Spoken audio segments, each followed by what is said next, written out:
12시 많은 참여 바랍니다. 맞습니다. 자, 안녕하십니까, 김근우입니다. 네, 안녕하십니까. 토마토 투자자문의 박수영 운영장입니다. 네, 또 요즘 시간이 굉장히 빠른 것 같습니다. 화요일 지난주에 잠깐 지나간 것 같은데 또다시 일주일 만에 찾아뵙게 됐는데, 자, 오늘도 여러분들 많이들 종목에 대한 궁금증이 있으실 것이라는 판단이 듭니다. 자, 지금의 시점에 해서 종목에 대한 궁금증 야인시대 통해서 풀어드리는 시간 가져가 보도록 하겠습니다. 야인시대 시작하도록 하겠습니다.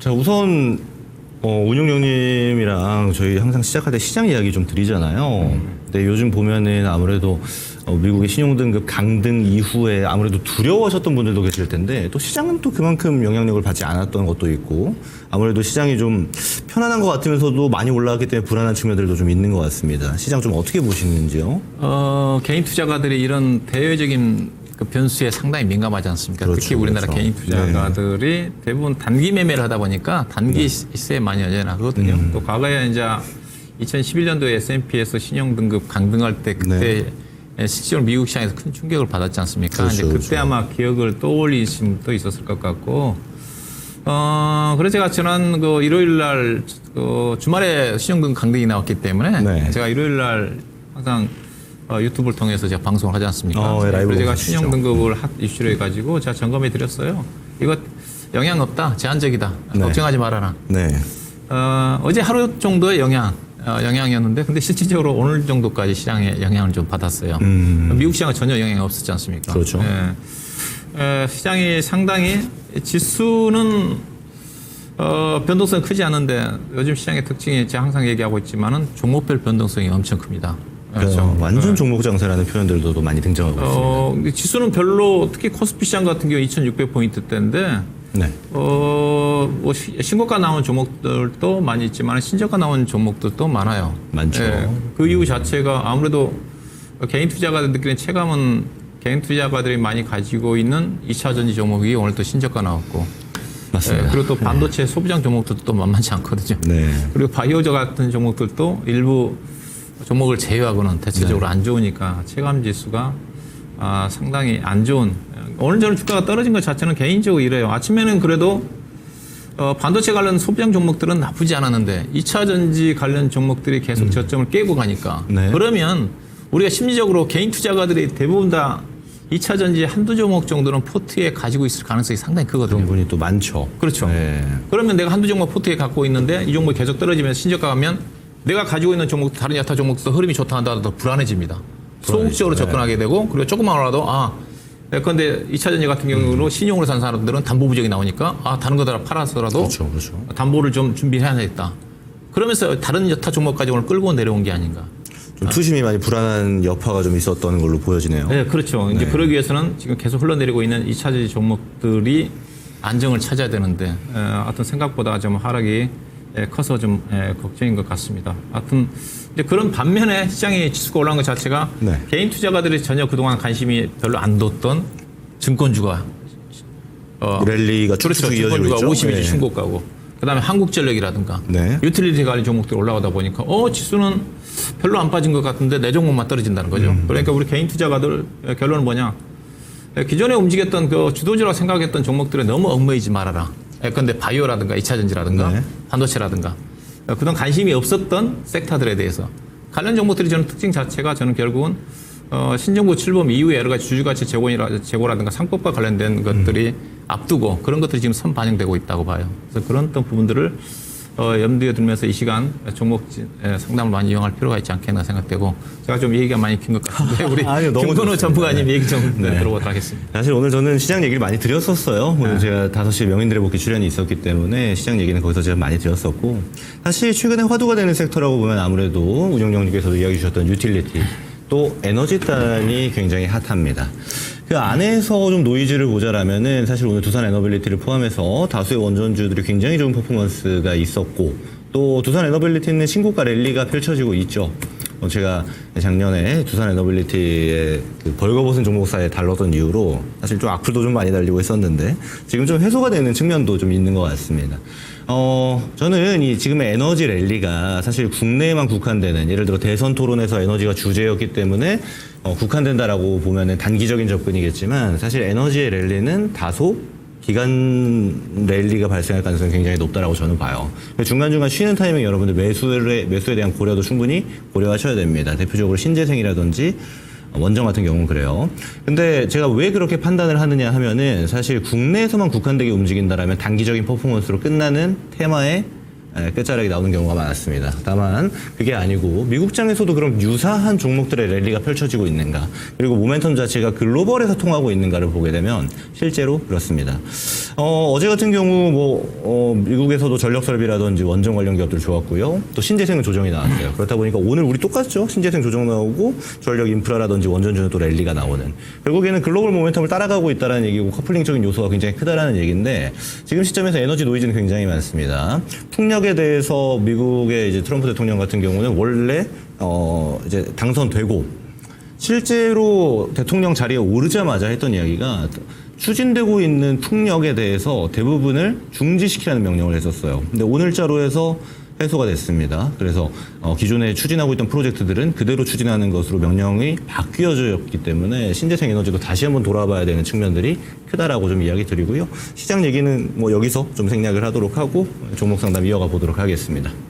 예, 자, 종목 상담 저부터 하도록 하겠습니다. 먼저 올라온 종목이 STI네요. 24,400원에 8% 매수하신 분인데, 중장기적 관점에서 진단 좀 부탁드린다고 올려주셨습니다.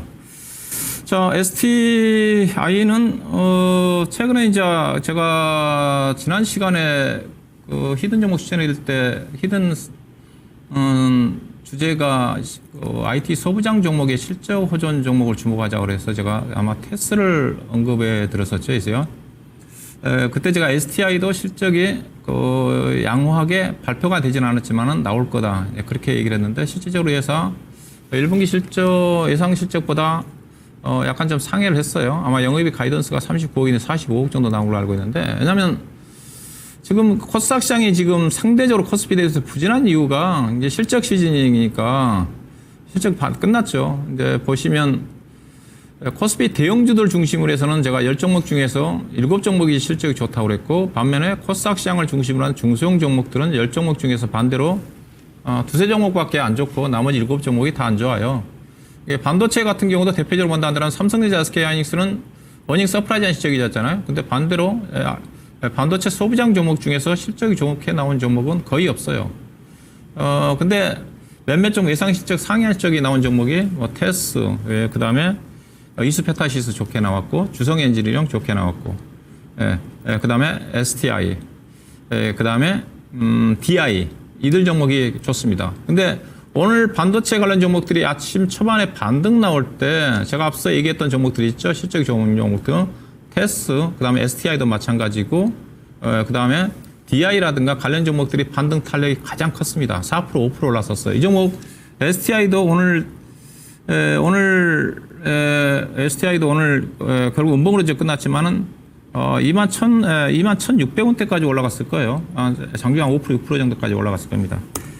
실적이 좋은 종목들이 결국은 먼저 튀어 올라간다는 겁니다. 막판 이제 반도체 밀리다 보니까 이 종목도 오늘 1%대 상승이 이제 끝났는데, 그래서 앞으로 반도체 소부장 종목들 접근하실 분들은 이런 실적 호전 종목, 왜냐하면 실적 발표되는 시점에 지난주 15일 날, 금요일 날 다 발표가 됐지 않습니까? 그 뒤로 시장 자체가 안 좋다 보니까 제대로 실적이 좋은 종목들이 반영되지 않는 종목들이 많아요. 그래서 나중에 반도체 관련 종목들이, 소부장 종목들이 반등이 전개될 때 관련된 실적 호전 종목들이 가장 먼저 앞서서 나갈 수가 있기 때문에 관련 종목들을 체크할 필요가 있어요. 그 종목 중에 하나가 STI다. 그렇게 보시면 될 것 같고. 자, STI는 회사가 이제 전공정 장비 쪽입니다. 주 장비 자체가 회사가 이제 CCS라고 화학 케미칼 공급하는 그런 장치를 공급하는 회사예요. 이게 전공정 장비 반도체 회사들이 투자가 전개가 될 때 실적이 좋아지는 회사입니다. 그래서 회사가 용인 클러스터 단지를 중심으로 해가지고 꾸준하게 투자가 좀 전개가 좀 되면서 현재 수주장구가 꽤 많아요. 그래서 올해 실적은 거의 다 보장이 됐습니다. 회사 실적은 작년도 이게 1분기 실적이 좋게 나온 종목들의 특징이 보니까 작년 4분기부터 좋아졌더라고요. 예사도 작년 4분기 때 실적이 서프라이즈하게 나왔어요. 영업이익 180고 앞서 테스도 작년 4분기 때 실적이 좋았고 그래서 1분기 실적이 좋고 예사는 1분기보다 2분기, 3분기, 4분기를 할수록 좋습니다. 수장고 쌓여있기 때문에. 그래서 1분기 때 40억 정도밖에 영업이 안 나왔지만 올해 회사에서 추정하고 있는 증권사에서 추정하고 있는 영업이익이 600억입니다. 그러니까 1분기 때 저점이라는 거죠. 주가는 무조건 우상향이죠. 2분기로 갈수록 실적이 좋아질 거고 작년도에 영업이익 273억이니까 단기 수익 추정치가 523억입니다. 현대해사 시가총액이 얼마냐? 시가총액이 3,200억이에요. PER 단위로 따지면 6배, 그래서 6.2배입니다. 오늘 종가 기준에서 6.3배 되는 수준이기 때문에 그래서 결론은 뭐냐? 우리 청장님이 약간 8% 정도 24,400원을 사셨는데 이거 뭐 추가 매수하셔도 돼요. 예사 부채도 없는 회사입니다. 적정 가격은 예사가 뭐 인프라 또 관련 특별한 아주 뛰어난 기술력은 아니지만은 예사 또 이제 HBM 장비와 관련해가지고 리플로우 장비도 올해 이제 공급이 좀 되는 거니까 일부 이제 HBM 장비가 공급이 된다는 또 HBM 반도체 장비 쪽으로 평가를 받는다는 주가가 충분히 고점 돌파도 가능하다고 봐요. 작년이 아니라 그렇죠. 2024년도에 주가가 43,000원대까지 갔던 주식이니까 주가가 충분히 작년도는 실적이 예상치보다 뭐 좋다 그래가지고 작년도 실적 자체가 올해 미뤄지면서 안 좋았거든요. 그래서 이거는 편안하게 접근할 수 있는 주식이다. 추가 매수 가능할 것 같고요. 일단 기술적으로 본다면 23,500원대가 현재 가격대에서 한 15% 정도의 10% 15% 정도의 수익 구간이지만은 기본적 분석산을 본다면 이 경우 적정 주가는 예산은 최소한 PER 단위로 8배 정도는 가야 되거든요. 올해 예상되는 주당 EPS가 3,300원이니까 3,300원 곱하기 8을 하게 되면 27,8,000원 정도가 적정 주가의 최소한도에 그래서 27,8,000원 정도까지 목표 주가를 염두에 두시고 현재 가격대에서 추가 매수가 가능하다. 손절 가격은 신경 안 쓰셔도 된다. 그렇게 좀 말씀드립니다. 네, 이어서 진행해 보도록 하겠습니다. 유튜브 문의 주셨고요. SKC 10만 원에 10%입니다. 중장기적 목표가 부탁드려요라고 질문 주셨네요. SKC에 대한 매수 이유가 좀 중요할 것 같은데 아무래도 최근에 나왔던 퍼포먼스는 대부분 이제 SKC가 주력으로 하고 있는 동박 사업에 대한 모멘텀이다라기보다는 SKC의 자회사 앱솔릭스의 유리기판 상용화가 이제 25년도 4분기 정도로 일단은 예정되어져 있습니다. 변동폭이 좀 있겠습니다만 전후 정도가 되겠죠. 근데 그 해당 유리기판 모멘텀을 받고 최근에 주가가 20만 원까지 급등했었던 이력들이 있기 때문에 아무래도 조정 단계에서 좀 매수하신 게 아닌가라는 생각이 듭니다. 그리고 질문도 굉장히 좋았어요. 중장기적인 목표가. 사실 지금 아시겠지만 이제 반도체 종목들이 전반적으로 조용합니다. 그죠? 근데 데이터는 점점 올라오고 있고 가격 메리트를 주고 있다라고 저 개인적으로는 판단하고 있습니다만 시장에서 보면은 아직은 시간이 필요한 게 사실이에요. 그 안에는 대부분의 반도체 섹터가 포함되고 유리기판 또한 마찬가지입니다. 유리기판 사업은 이렇게 보시는 게 좋아요. 뭐냐면 지금 당장에 그럼 돈을 벌고 있느냐? 그렇지는 않습니다. 상용화 자체를 올해 4분기에 예상하고 있는 게 이제 앱솔릭스고 같이 연구하고 있는 게 미국의 AMD인 만큼 사실상 상용화에 가장 가까운 국내 기업이기도 합니다. 그렇다 보니까 이 유리기판에 대한 모멘텀이 등장할 때마다 주가 퍼포먼스는 굉장히 세게 올라갔지만 실적에 대한 형태, 숫자로 검증하는 게 나오지 않다 보니까 급등 이후에 급락이 나오는 구조예요. 이게 근데 다음 일정 때 또 반복이 될 가능성이 높습니다. 그리고 유리기판은 상용화가 앞당겨져 있기 때문에 가시권 안에 들어올 때 다시 한번 재료를 받을 가능성이 굉장히 높고요. 그리고 또 하나 중요한 점은 SKC 같은 경우는 지금 실적이 굉장히 안 좋았어요. 이번 1분기도 별로 안 좋았습니다. 다른 말로 하면 2차 전지랑 동박의 매출이 굉장히 안 좋았는데 이 또한 일단 잠정치 그리고 예상치로는 2분기부터 턴어라운드 가능성이 상당히 높게 점쳐지고 있어요. 그러니까 다른 말로 하면 지금 주가 레벨이 상당히 저평가 영역에 있다라고도 판단을 할 수 있는 겁니다. 그래서 실적이 돌아가고 있는 시점, 그러니까 다른 말로 하면 지금부터 주가 퍼포먼스가 나와도 이상하지 않은 시점에 있는 게 지금 SKC고, 그리고 4분기를 기점으로 해서 모멘텀을 받겠다라고 이야기 나오고 있는 게 유리기판이기 때문에 저는 지금 가격대에서 잘 사셨다라는 판단이 들고, 이거는 근데 어떻게 보셔야 되냐면 시장은 올랐는데 왜 얘는 안 올라요?로 보시면 굉장히 억울한 종목이 될 겁니다. 왜냐하면 시장은 결국에는 이제 주로 움직이는 주도 섹터들, 지금으로 치면 산업재, 조선방산, 원전가치, 소비재, 엔터부터 음식료, 화장품, 미용기기 쪽 거의 타겟화돼 있어서 움직이기 때문에 다음 사이클 순환매에 어디가 타겟되는지가 상당히 중요한 거고, 저는 반도체는 그 안에 굉장히 근접한 영역이라고 보는 겁니다. 그러면 시장 단위로 지금 올라올 때는 소외가 되었지만 다음 차지 시장 랠리에서는 SKC도 올라갈 가능성이 상당히 높다라고도 볼 수 있는 거죠. 그래서 전반적으로는 지금 유리기판이 반도체 안에서도 중심이 되지는 않습니다. 숫자로 보여주고 있는 HBM 종목들이 움직이고 그다음 키워드가 붙는 반도체들이 움직일 때 유리기판이 같이 움직이는 경향도가 굉장히 많기 때문에 저는 좀 시간을 투자하는 형태로 보시는 건 상당히 옳다라고 말씀드릴 수 있겠고요. 중장기적 목표가라면 저는 최소 15만 원 정도 레벨까지는 홀딩해봐도 좋을 것 같아요. 다만 이거는 어떻게 보셔야 되냐면 올해 연말에 있는 4분기를 기점으로 해서 유리기판의 상용화 때 그럼 올라갈 거냐? 사실 그렇게 해서 테마 색깔이 좀 들어가긴 합니다만 진하게 올라주면 좋겠지만 그렇지 않더라도 그 이후에 대한 기대감을 SKC는 그대로 가져갈 가능성이 굉장히 높다고 판단하는 거거든요. 그래서 1년 이상의 투자를 기점으로 봤을 때 15만 원 정도는 충분히 기대해 볼 만하다라는 의견을 좀 드릴 수 있겠습니다. 그리고 손절은 지금 따로 염려를 안 하셔도 될 것 같아요. 그래서 밑에 지금 10% 정도 비중을 가져가시는데 추가로 어느 정도 담아서 갈 거냐에 대한 문제로 갈 가능성이 높고 반도체를 좀 골고루 담으실 예정이면 10% 비중이면 저는 충분하다고 봅니다. 같은 섹터 안에서 또 비중이 너무 커지는 게 비효율적이기도 하기 때문에 전략은 이 정도로 압축해서 드리도록 하고요. 의견 정리하도록 하겠습니다.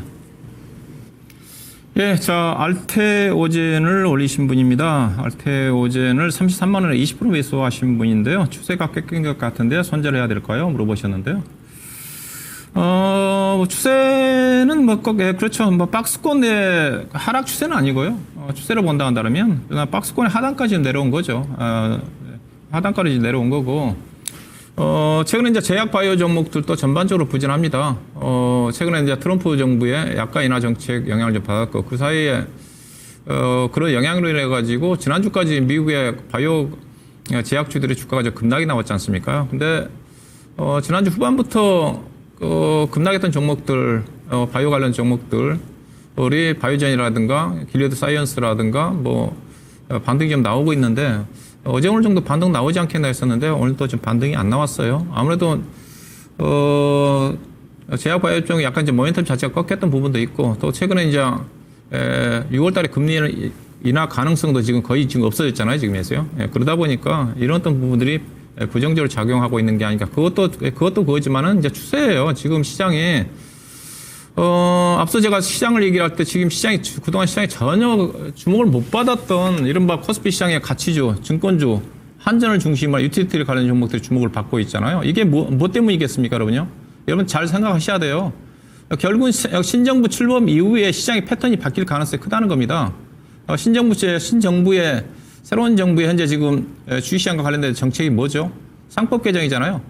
주주가치 제고잖아요. 그러면 그걸 통해 가지고 3,000포인트, 5,000포인트를 달성하겠다는 거지 않습니까? 물론 이재명 후보가 더 강조하고 있는 부분이지만은 김문수 후보도 지금 3,000포인트 종합주가치 얘기하고 있는 쪽이기 때문에 결국은 3,000포인트, 5,000포인트를 달성하겠다는 자체 뭡니까?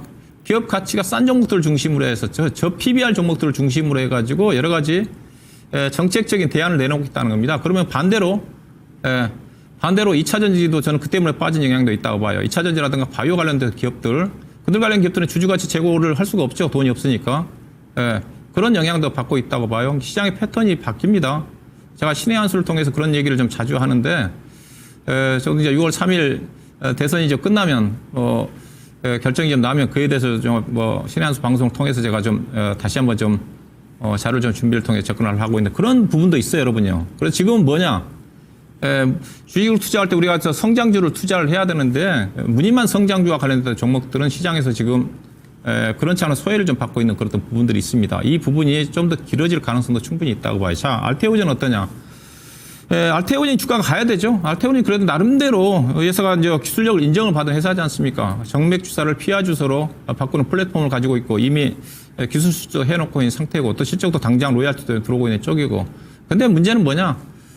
인정받고 있는데 주가 자체가 얼마만큼 미래 성장성을 반영하고 있는가가 중요하죠. 2차전지도 이제 그런 부분이지 않습니까? 성장하게 하기는 성장하는데 엄청나게 앞당겨서 2022년도, 2023년도에 당겨서 주가를 올려놨는데 그보다도 성장성이 훨씬 더디다 보니까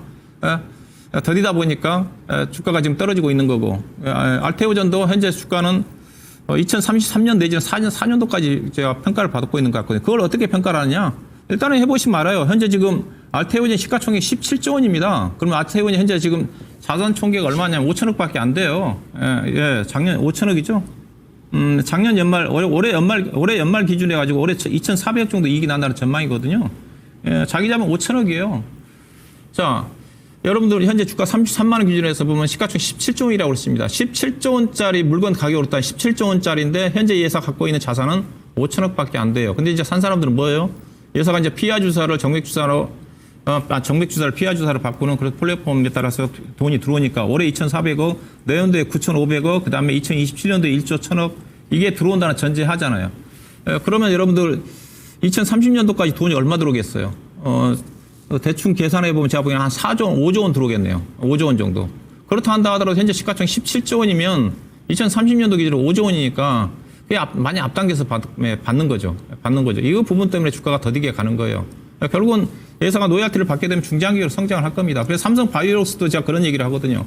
실적은 성장을 하는데 너무 앞당겨 받았기 때문에 현재 가격대에서 100만 원에서 120만 원 사이에서 당장 120만 원 넘어가기 쉽지 않을 거다.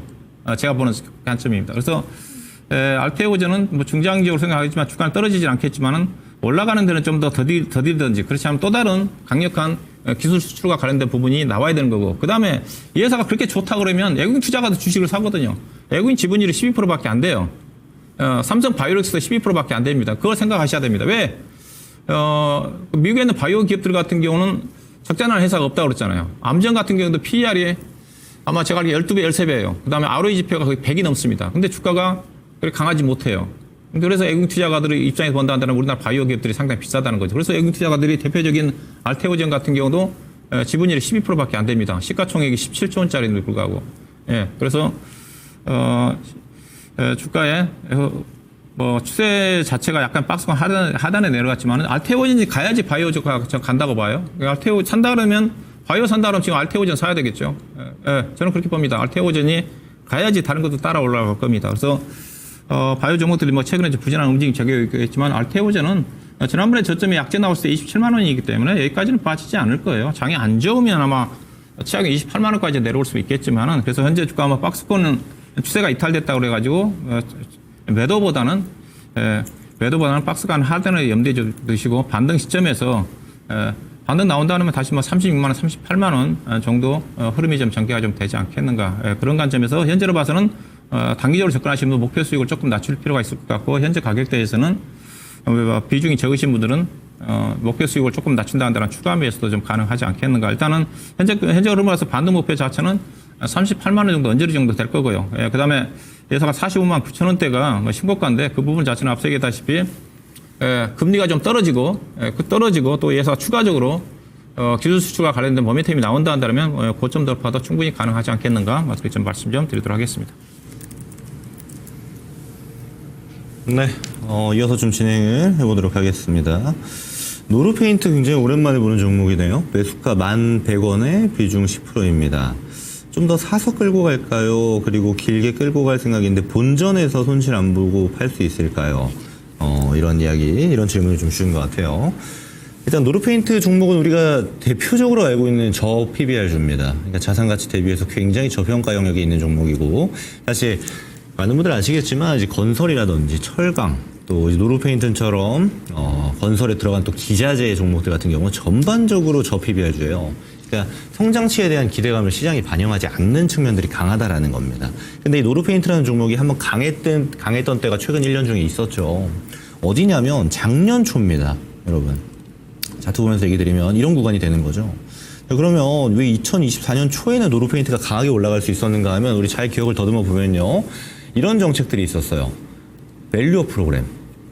자산 가치 대비해서 너무나도 저평가되어 있는 기업들을 PBR 1배까지 주가 상승을 만들어야 된다라는 정부 정책이 있었고 실제로 연초에는 그러니까 작년 초에는 구체적인 이야기가 나오지 않았습니다만 일본의 모델이 있었기 때문에 아무래도 밸류업 프로그램을 잘 따라가면 어떤 이익을 줄 테고 잘 따라가지 않으면 불이익을 줄 가능성이 높죠. 왜냐하면 일본에서 해당 모델을 그렇게 썼기 때문에. 그래서 저PBR 관련주들이 전반적인 랠리가 나왔습니다. 노르페인트뿐 아니고 뭐 자동차 부품주라든지 지주사 그리고 뭐 많은 종목들이 있었죠. 뭐 증권주를 포함해서 금융주들도 그랬고. 근데 중요한 건 뭐냐면 이 밸류업 프로그램이 흐지부지가 됩니다. 중간에 구체화됐을 때 어떻게 나오냐면 잘 하면은 이익을 좀 줄게. 근데 안 따라와도 불이익은 없어가 돼버린 거예요. 완전 흐지부지죠. 누가 따라가겠습니까? 주가를 누르는 이유가 보통 있는데. 그러니까 다른 말로 하면 밸류 프로그램이 흐지부지가 되니까 주가가 다시 내려가는 추세로 만들어지는 겁니다. 매수했던 이 1,100원에 대한 단가가 딱 여기서 형성이 되는 게 어떤 느낌인지 정확히 아실 수 있을 것이라고 판단이 들고요. 이게 지금 내려간 다음에 그럼 다시 올라갈 수 있을까요?인데 똑같은 논리로 접근을 하면 됩니다. 지금 PBR 기준으로 보면은 0.4배예요. 한 배 가려면 1.5배 상승해야 됩니다. 그럼 그 상승을 그 끝까지 가져간다라는 관점은 좀 어렵겠지만 이전의 상승치 한 10,000원 초반 구간까지 갈 수 있을까요? 저는 충분히 갈 수 있다라고 봅니다.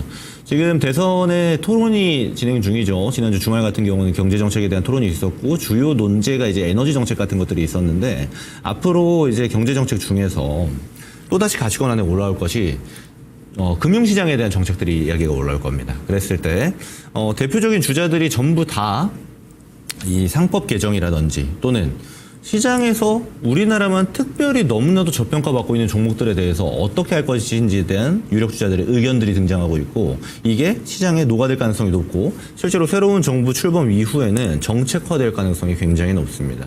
저는 그래서 이런 종목들을 보유하고 계신 분들 있죠. 실적 괜찮고 무난하고 잘 찍히고 있는데 자산 가치 대비해서 굉장히 저평가 영역이 있고 시장에선 소외되어 있다 보니까 나는 좀 물려있네 라고 생각하시는 분들은 정말 고점에서 잘못 산 거 아니면 기다리시면은 손실 안 보고 나올 가능성이 굉장히 높다라고 얘기를 드릴 수 있는 거예요. 저는 그래서 지금 같은 구간에서 더 사도 될까요 했을 때 저는 더 사셔도 된다라는 의견을 좀 드리고 싶고 8,000원 구간에서 왔다 갔다 하고 있잖아요. 저는 이 8,000원 딱 깨는 정도 8,000원 되는 구간 정도 오면은 한 번 정도 비중을 추가하셔가지고 평단을 쭉 낮추는 전략이 좋아 보이고 다시 랠리가 나올 때에는 이전 매물대라고 볼 수 있는 게 이 10,000원 돌파하는 구간부터거든요. 11,000원 전후되는 구간이 될 겁니다. 11,000원에서 12,000원 정도 되는 구간. 이 구간까지는 홀딩을 통해서 기다려보는 게 유리해 보입니다. 손실 없이 나올 수 있는 종목으로 판단하시고 기간 투자로 가져가자. 이렇게 의견 정리하도록 하겠습니다. 네, 자.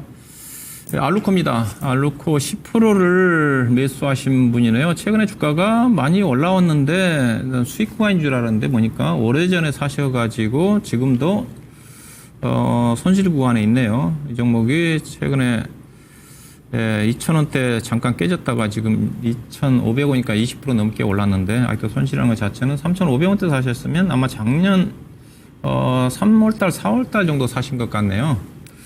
자, 알루코라는 회사는 알루미늄을 원재로 해가지고 회사가 뭐 전기차 배터리 케이스라든가 그 다음에 자동차 철도 차량이라든가 본래 회사가 이제 알루미늄 자체가 이제 건설 쪽과 관련된 쪽에 많이 들어가는데 회사가 왜냐면 건설업황 쪽에다 비중이 많이 들어갔었으면 실적이 안 좋았을 텐데 회사가 실적이 엄청 좋아요. 매출액도 6천억대 가까이 된 회사고 이 회사가 주가가 지금 최근으로 주가가 올라간 이유 자체가 1분기 때 보니까 실적이 상당히 좋게 나왔네요. 영업이익이 161억 나왔거든요. 실적 가이던스는 없는데 작년 1분기 때 144억 영업이익이니까 161억이면 10% 증가한 거잖아요. 10% 좀 증가해서 아마 실적 호전 종목으로 주가가 올라가고 있는 것 같고 수급적으로 보니까 외국인 투자가들과 약간 기관 배수가 들어오고 있는 것 같습니다. 근데 이 종목을 어떻게 봐야 되느냐. 일단 차트로 본다 한다면 수급도 나쁘지가 않고 차트도 괜찮아요. 그러면 주가가 실적이 좋게 나왔는데 이 종목을 어떻게 평가를 해야 되느냐. 그렇게 아주 매력적인 것 같지는 않습니다. 밸류로 본다 한다면. 회사가 주가는 2,500원이지만은 자본금이 무려 480억짜리예요. 이게 자본금이 상당히 높은 회사입니다. 480억이면 거의 뭐 중대형주에 해당되거든요. 그게 결국 2,500원이 주가가 싸지가 않다는 거죠. 회사가 액면가가 500원짜리 회사인데 자본금이 480억짜리니까 회사는 일단은 실적은 좋은데 밸류 업황 자체가 그렇게 아주 썩 좋은 쪽 아니고요. 좋은 쪽 아니고 그리고 회사가 주당 EPS가 255원입니다. 적정 주가는 제가 판단하기에 PER 10배 정도가 딱 적당해요. 현재 주가가 딱 PER 10배 되는 수준이거든요. 근데 차트 흐름이라든가 그다음에 1분기 실적이 좋게 나왔고 회사 실적이 지속적으로 이제 우상향이거든요. 보면 이 회사도 이제 경기 관련된 섹터이기도 한데 영업이익이 보시면 2023년도에 376억, 작년도에 381억, 올해 458억, 내년도 559억 정도 증가될 거라는 전망이잖아요. 증가될 거라는 전망이고 그리고 회사가 부채 비율은 아마 140%니까 그렇게 뭐 약간 중간 정도 좀 되는 것 같고요. 그래서 차트 흐름으로 본다 한다면 기본적 분석으로 본다 한다면 주가가 상승할 여력은 크지 않는데 차트 흐름으로 본다 한다면 또 수급도 나쁘지가 않고 최근에 외국인 사고 오늘 또 기관 매수가 이틀 전서 매수죠. 추가 상승 가능할 것 같은데 이 종목 근데 밸류로 보면 PR 단위로 12배 이상 가기가 어렵습니다. 자, 12배 정도 해당되는 가격이 얼마냐? 딱 3,000원입니다. 왜냐면 이게 업종 자체가 안 좋기 때문에 물론 업종이 좋으면 이 종목이 오버슈팅이 나올 수가 있죠. 업종이 안 좋기 때문에 주가가 오버슈팅 나올 것 같지는 않고 현재 어떤 기술적 분석상으로 본다 한다면 매물층이 2023년도 본다 한다면 지금 3,000원대 이상에서 지금 매물층이 좀 많이 포진돼 있잖아요. 이 가격이 딱 3,000원이지 않습니까? 그래서요. 3,000원대 약간 3,200원 가까이가 되는 이 정도까지는 차트로 봐서는 우상향 할 것 같습니다. 일단 추가 매수는 하지 마시고 꾸준하게 우상향을 해서 3,000원 언저리 정도 가면 우리 시청자님이 3,000원, 3,500원 고생하고 계시는데 그 정도에서는 매도하셔가지고 다른 종목 쪽으로 교체하는 전략이 좀 필요하지 않겠는가. 그래서 너무 욕심 부리지 마시고 왜냐하면 2,000원대에서부터 3,000원 가게 되면 50% 올라가는 거예요. 우리 시청자님이 워낙 높게 사셔가지고 그런 거지. 3,000원 정도가 적정한 배도 목표가 되지 않겠는가. 그렇게 좀 말씀드리도록 하겠습니다. 네, 이어서 진행하도록 하겠습니다.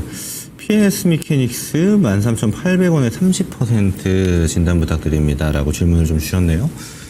처음 보시는 분들, 처음 들어보시는 분들 아마 많이 계실 겁니다. 로봇주입니다. 그리고 신규주이기 때문에 많이 알려진 종목은 아닌데, 이제 의료용 로봇이라고 판단하시면 돼요. 의료 중에서도 재활용 로봇에 좀 특화되어져 있고, 여기서 중요한 제품들은 첫 번째로 볼 수 있는 게 이제 뇌졸중 환자들 같은 경우는 실제로 생각하는 대로 몸이 좀 움직이지 않는 형태가 있죠. 이걸 도와주는 보조 로봇이라고도 볼 수 있겠고, 또 하나 봐야 되는 것이 이제 이번에 신제품 나오는 것이 이제 어깨 관절이 안 좋으신 분들을 위해서 어깨에 부착하는 재활용 로봇도 만들어지고 있는 그 기업이고, 근데 이게 개발 단계에 있는 게 아니고 실제로 상용화를 했어요. 그래서 전 세계로 보면은 한 17개 국가 정도에 실제로 수출을 진행하고 있고, 다만 실적 퍼포먼스가 엄청 세게 나오느냐 그런 정도는 아닙니다. 전반적으로 흑자가 좀 지속이 되고 있고 다른 로봇 섹터에 비해서 좀 안정적인 재무 흐름을 가지고 있다는 게 강점이기도 하죠.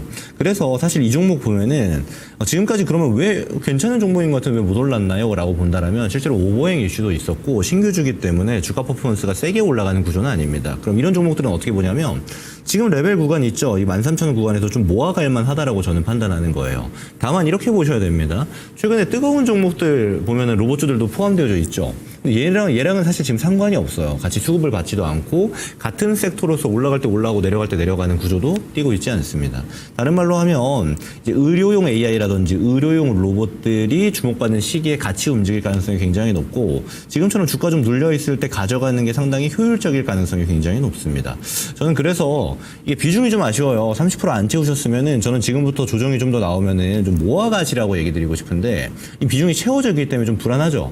그러니까 빠지면은 비중 일부를 커팅해야 될 수도 있습니다. 왜? 아예 헤비하게 30% 들고 가기엔 리스크가 너무 커지기 때문에.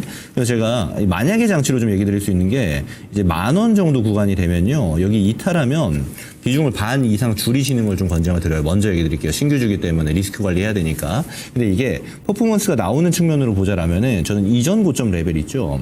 20,000원까지 보지 마시고 18,500원 이 정도 구간 정도 되면은 익절하는 구간으로 보셔도 될 것 같아요. 그래서 이런 겁니다. 지금 딱 어떤 시발점이 없는 거죠. 출발할 수 있는 모멘텀이 발생하는 것들이 상당히 중요한데 지금 그게 없고 그렇다 보니까 아무래도 좀 소형주고 신규주다 보니까 테마 색깔이 좀 들어와야 되는데 입혀지지 않고 있다. 근데 들어올 만한 재료들은 저는 충분히 있다라고 판단을 하는 거거든요. 그리고 게다가 지금 이제 코스닥 같은 경우는 코스피 대비해서 그리고 글로벌 증시 대비해서 굉장한 약세 위치에 있습니다. 그러면 다음 반등이 이루어질 때는 코스닥에 있는 종목들 위주로의 반등도 충분히 우리가 기대할 수 있어요. 대표적인 게 이제 로봇이나 바이오처럼 좀 고퍼주들이 움직이는 경우가 그렇습니다. 저는 지금 로봇주 중에서 이렇게 실적 괜찮고 무난하게 성장하고 있는 기업들이 다음 타겟이 될 가능성이 좀 높다라고 판단을 하고 있기 때문에 좀 가져가는 뷰로 좀 말씀을 드린 거고요. 근데 다만 이런 건 있습니다. 신규주기 때문에 이제 완전 예측대로 움직이지 않을 가능성도 높아요. 그래서 제가 손절 라인 같은 거를 말씀을 드린 거니까 꼭 가격을 잘 체크하셔가지고 대응하시는 게 좀 필요하겠습니다. 이 정도 이야기 드리고 정리 드리겠습니다. 예, 다음 종목은 네이버입니다. 187,000원에 10% 매수하신 분인데요. 1년 넘게 보유하고 있고 실적은 증가하는데 종목이 문제가 뭐가 문제인지 그런 내용과 함께 올리셨네요. 예, 잘 모르셨어요. 제가 지난주 이제 그 실현연수 방송 때 네이버도 제가 언급한 것 같은데 카카오와 더불어서 무늬만 성장주다. 무늬만 성장주다. 주가 못 간다. 그렇게 얘기했거든요. 네이버, 카카오. 우리가 개인 투자가들이 지표를 모를 때는 네이버, 카카오 우리 실생활에서 많이 사용을 하니까 엄청나게 성장하는 주가로 알고 있거든요. 무늬는 성장주인데 실질적으로 수치로 보게 되면 성장주가 아니라는 거죠. 성장주라는 거는 일단은 매출액이 증가가 좀 되면서 영업이익이 좀 증가가 좀 되고 그다음에 주주의 입장에서 보면 회사가 가지고 있는 자본을 이용해 가지고 이익률을 높여 가지고 주주들한테 배당이라든가 해줘야 되잖아요. 즉 관련된 부분 자체가 자기 자본 이익률이에요. ROE 지표라고 얘기하잖아요. ROE 지표가 가장 중요합니다, 여러분요. 작년도에 정부에서 주주가치 제고 차원에서 각 기업들한테 여러 가지 계획안을 제출하면서 가장 핵심이 뭔 줄 아십니까? ROE 지표의 개선이에요. 대기업들이 결국은 내년도 2026년도, 2027년도 이후에 현재 ROE 지표가 5%인데 7%, 8%, 10% 정도까지 올리겠다. 이게 핵심입니다. 그 말이 뭐예요? ROE 지표가 높지 않으면 주가가 상승이 제한적이다. 일시적으로 모멘텀이 부각돼가지고 주가가 올라갈지 모르겠지만은 주가가 다시 제자리금으로 내려옵니다. 네이버 같은 경우도 코로나 정도 전후에서 주가가 오버슈팅 나와서 46만 5천 원까지 급등했잖아요. 이건 버블이죠. 왜? 예사가 성장하는 주식이 아닌데, 왜냐면 예사는 자기 자본 이익률 기준으로 해가지고 연평균 7%짜리예요. 연평균 이론적으로 따지면 7%만 올라가야 됩니다. 7%만. 예. 그래서 가급적 이런 종목들은 싸게 사야 돼요. 만약에 7% 올라가야 되는 주식인데 어느 해 갑자기 20% 정도 올라갔다. 그럼 다음 해 또 10% 떨어집니다. 예. 왜? 이게 이런 경우예요. 이게 네이버가 물론 보면 매출액은 많이 성장을 했어요. 2023년도에 매출액 5조 3천억인데 올해 11조 원이잖아요. 12조 원이잖아요. 근데 영업이익은 그렇게 증가하지 않았어요. 1조 2천억, 1조 2천억, 1조 3천억, 1조 4천억, 작년도 1조 9천억, 올해 2조 2천억. 근데 꾸준하게 성장을 해요. 근데 왜 못 가느냐? 이익은 증가하는데, 우리 시청자 물어봤잖아요. 이익은 증가하는데 왜 못 갑니까? 먼저 앞당겨서 받았다는 거예요. 그래서 제가 2차 전지를 얘기했던 거고, 2차 전지도 엄청나게 앞당겨서 받았는데, 더구나 2차 전지는 엄청나게 더디게 역성장을 하고 있는 거고, 앞서 삼성 바이오로직스도 엄청나게 지금 앞당겨서 받았기 때문에 한참 쉬었다 갈 거고, 그리고 앞서 알테오전도 그렇게 얘기했지 않습니까? 향후에 성장을 할 건데, 가기는 갈 건데, 너무 앞당겨서 받아왔기 때문에, 앞으로부터는 특별한 추가적인 재료가 노출되지 않는 한 더디게 간다. 그런 부분입니다. 자, 그래서 현재 네이버는 지금 이제는 뭐야? PBR이 1.0이니까 지금 가치주예요. 가치주입니다. ROE 지표는 7%잖아요. 제가 PBR과 ROE 관계 적정주가 PBR이 1배면 ROE 지표가 제가 8.0은 돼야 된다고 그랬어요. 근데 7.1이에요. 그럼 이 종목 뭐예요? 지금도 주가 비싸다는 거예요. 10% 정도는. 이래. 그렇다고 해서 주가가 현재 18만 7천 원인데 주가가 떨어지진 않아요. 이익이 증가되니까. 근데 주가는 더디게 갑니다. 카카오는 더 안 좋아요. 그래서 제가 네이버와 비교할 수 있는 회사, 미국에 있는 회사가 뭡니까? 알파벳이잖아요. 알파벳은 ROE가 몇 프로인 줄 아십니까? 32%입니다. 네이버가 앞서 이제 7%라고 했었는데, 거의 5배 차이 나요. 그래서 알파벳이 50% 올라갈 때 네이버는 10%밖에 못 올라간다고 그렇게 보시면 돼요. 이론적으로 따지면. 그래서 이런 종목들을 그런 매매자랑은 어떠냐? 저가 매수. 강하게 주가가 치고 올라가면, 이때쯤 뭐 갑자기 치고 올라가면 따라가지 말아야 되는 거고, 한번 비중이 많으신 분들 판다든가 그런 전략이고, 현재 주가는 떨어지진 않습니다. 이런 종목은 주가 떨어진다 그러게 손절매해서는 안 되고, 오히려 떨어지면 주가 사야 되는 거고, 위로 올라가면 올라갈수록 탄력이 떨어지니까, 그래서 이 종목은 일단은 그렇게 비싸게 사지는 않았는데 좀 답답해서 좀 올리신 것 같죠. 추가 매수는 노려도 되고요. 다만 이 종목은 그래서 결국 현재로 봐서는 제가 보는 로우 리스크, 로우 리턴. 하방도 제한적이고 현재로 봐서는 올라가기도 제한적이다. 결국 유동성이 개선이 좀 되면 약간 그때 오버슈팅이 나오든지 하겠죠. 현재로 봐서는 기술적으로는 저항선이 지금 딱 보면 20만 원대네요. 매물층이 두텁게 포진되는 가격대 20만 원에서 20만 8천 정도 사이. 이 정도까지는 가죠. 그렇죠? 그래서 좀 기다리시면 무난하게 수익을 좀 10% 이상은 좀 수익을 내고 나올 수 있지 않겠는가. 그렇게 일단은 현재로 봐서는 제가 약간 부정적으로 얘기했지만은 하방은 제한적이니까 목표 주가를 짧게 좀 저시고 20만 8천 원 정도를 목표 주가로 보고 현재 가격대 추가 매수 가능할 것 같습니다. 네, 이어서 진행해 보도록 하겠습니다. 링네트라는 종목이고요. 5,200원에 10% 추가 매수 가능할까요? 라는 질문 주셨네요. 사실 링네트라는 기업 오늘은 잘 모르실 수도 있는 기업들이 많이 등장하는데 이제 IT 보안 솔루션이라든지 또는 클라우드 서비스라든지 통신 장비도 같이 공급하고요. 그래서 네트워크 관련 B2B 솔루션을 공급하는 기업이다라고 보실 수 있는데 사실 링네트는 이 스몰캡이긴 합니다만 실적 무난하게 찍힙니다. 그래서 굉장히 무난해요. 성장도 잘 안 하고 보통 가지고 있는 레벨 그대로 유지됩니다. 그렇다 보니까 아무래도 수익성은 그대로 가져가는데 성장성이 없다 보니까 주가 퍼포먼스는 세게 움직이지 않죠. 이런 기업들의 특징이 뭐냐면 주가가 눌려 있고 또 하나는 아까 노루페인트처럼 저 PBR주들이 많습니다. 링네트도 마찬가지예요. 지금 0.6배입니다. 다른 말로 하면 제가 아까 드렸던 논리 구조 있죠. 그럼 앞으로 이렇게 자산 가치 대비해서 너무나도 저평가받는 기업들이 어떻게 가야 되는가를 봤을 때 다시 한번 정책 수혜를 받을 가능성이 높은 기업이기도 한 겁니다. 저는 그래서 얘는 어떻게 좀 보고 싶냐면 사실 지금 가격분에서 굳이 팔 필요 없고 말씀 주신 것처럼 추가 매수 한 번 정도 더 해도 될 것 같아요. 딱 적정합니다. 지금 4,000원 초반 구간이잖아요.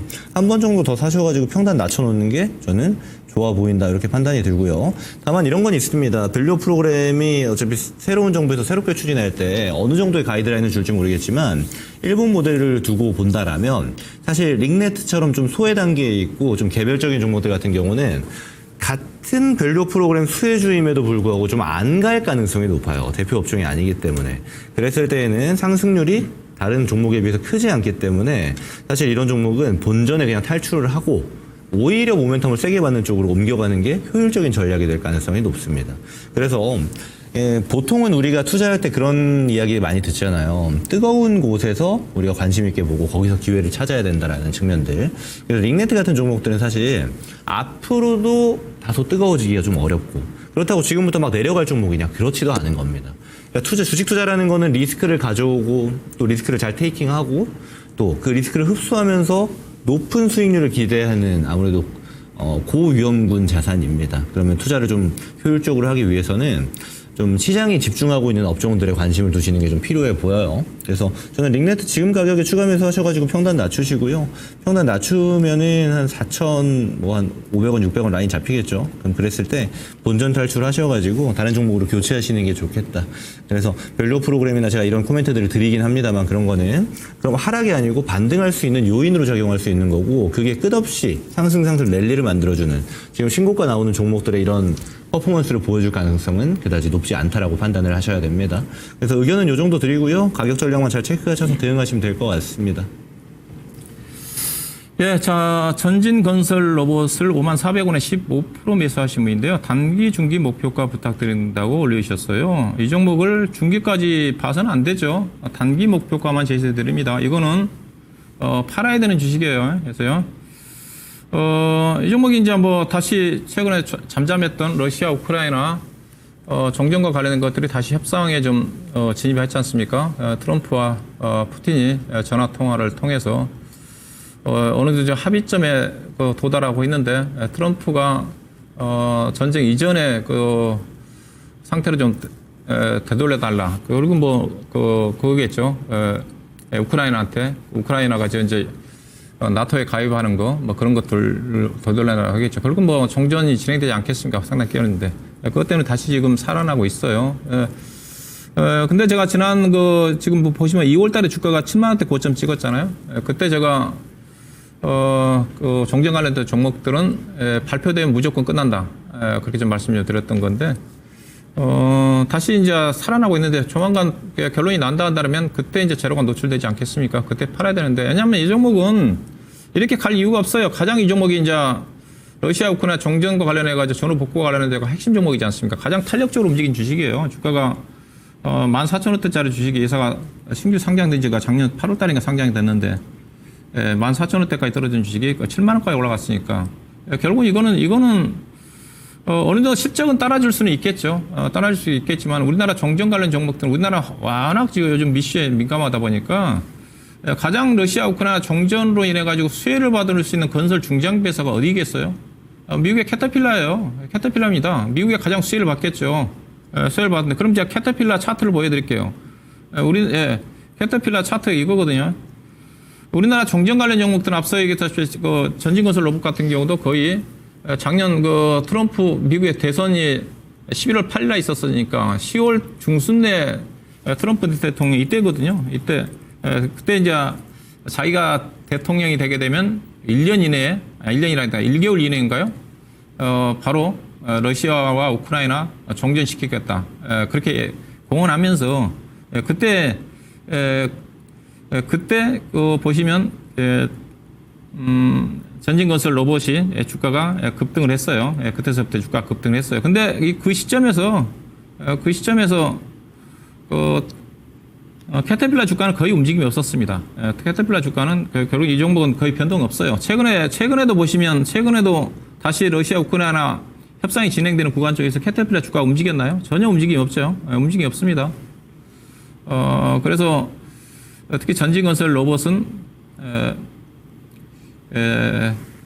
정전 이슈와 관련해가지고 전후복과 관련해서 가장 민감하게 움직였던 주식인데, 왜냐하면 예사가 지금 밸류가요, PR이 20배예요. 제가 왜 선 반영됐다고 얘기하냐면, 올해 실적 기준에 PR이 22배입니다. 그러면 현대건설 기계가 지금 PR이 몇 배냐면 10배예요, 10배.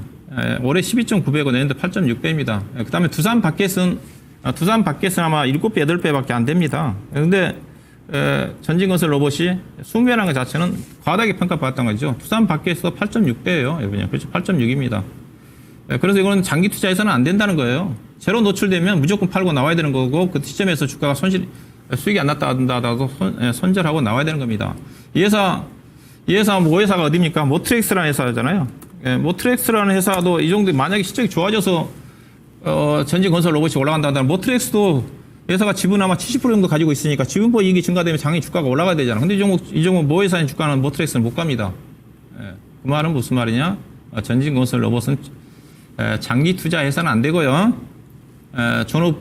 러시아 우크라이나 정전 이슈와 관련해 가지고 어느 정도 정전했다 그러면 그날 무조건 따라가는 게 팔고 나와야 된다. 그 시점 타이밍이 언제 될지 모르겠지만은 그 시점에서 팔고 털고 나와야 된다는 걸 말씀 좀 드리고, 현재로 봐서는 아마 5만 한 6천 원 정도까지, 5만 6천 원, 5만 8천 원 정도까지는 상승 여력이 있지 않겠나. 차트 흐름이 괜찮죠.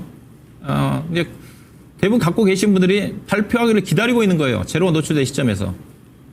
그래서 가장 어리석은 사람은 종전이 발표되는 시점에서 이런 전후복과 관련된 종목들 따라가는 사람. 아주 초짜죠. 그때는 무조건 팔고 나와야 된다. 그 가격대가 이 종목을 계산해보면 아마 5만 6천 원, 5만 8천 원 정도 되지 않겠는가. 그렇게 좀 말씀드리니까 중장기 투자해서는 안 됩니다. 중장기 투자한다 하면 오히려 앞서 현대건설 기계라든가 그 다음에 뭐 두산 바켓이라든가 관련 종목 투자해야 되는 거고, 오늘 참고로 오늘 건설 중장기 종목 중에서 진성 TEC가 오늘 주가 급등했잖아요. 19% 주가가 올라간 이유가 있습니다. 이 종목이 제가 뭐 1분기 실적 끝나고 다 체크를 했는데 건설 기계 중장기 회사 중에서 부품 종목 중에서 가장 실적이 좋게 나왔어요. 가이던스가 없었는데 건설 중장비에 계절적 요인이 있으니까 작년 1분기와 비교해보면 작년도 1분기 때 예사가 영업이익이 44억인데 나왔던 것 같은데 이번에 아마 90억 내지 100억 정도 났어요. 그래서 주가가 좀 올라간 겁니다. 그래서 전진건설 로봇은 56,800원, 56,000에서 8,000원 정도에 매도가 난 전략이 필요하다 그렇게 말씀드립니다. 네, 유튜브에서 문의 주셨고요. 한화비전 64,400원에 15% 단기 중기 목표가 궁금합니다라고 주셨네요. 자, 일단 한화비전은 신규주죠. 하나에어로스페이스에서 반도체 부분을 좀 빼서 상장을 시킨 건데, 여러분 잘 아시겠지만 최근에 노이즈가 굉장히 큽니다. 일단 락이 되긴 했습니다만 하나비전 밑에 있는 하나세미텍의 TC분호 장비와 한미반도체의 TC분호 장비를 SK하이닉스가 어디를 선택할 것이냐에 따라서 노이즈가 굉장히 컸고, 실제로는 한화를 선택할 가능성이 좀 높아지니까 한미반도체에서 좀 강하게 저항을 했죠. 그래서 너 그러면 우리 그냥 TC분도 SK하이닉스 말고 삼성전자도 주고 마이크론도 줄게 하니까 일단 하이닉스에서 꼬리를 내리고 5대5로 그러면 발주를 내겠다라는 걸로 일단은 락이 됐습니다. 근데 저는 이 한화비전 이 노이즈 속에 있는 게 끝날까라고 보면 사실 끝나지는 않을 것 같아요. 누가 이길까는 뭐 제가 이 자리에서 예측하는 건 별 의미 없을 거라고 판단이 들고요. 그러면 어떻게 보셔야 되냐면 반도체 종목들 중에 좋은 애들이 많이 있습니다. 그죠? 근데 좋은 애들 중에 대부분의 종목들은 지금 실적이 괜찮거나 또 실적이 좋을 게 기대되는 애들조차도 주가가 다른 섹터 대비해서 많이 못 갔어요. 지금 좀 누워있는 구간입니다. 근데 한화비전 보세요. 혼자 올라갔어요. 그죠? 이런 측면들은 이제 와서 매수하기에는 좋은 게 아닙니다. 먼저 가버린 거예요. 저는 그러면 어떻게 순서를 보셔야 되냐면 다른 반도체 올라갈 때 이거 하나비전 쉬일 가능성이 훨씬 더 높아질 수 있다는 겁니다.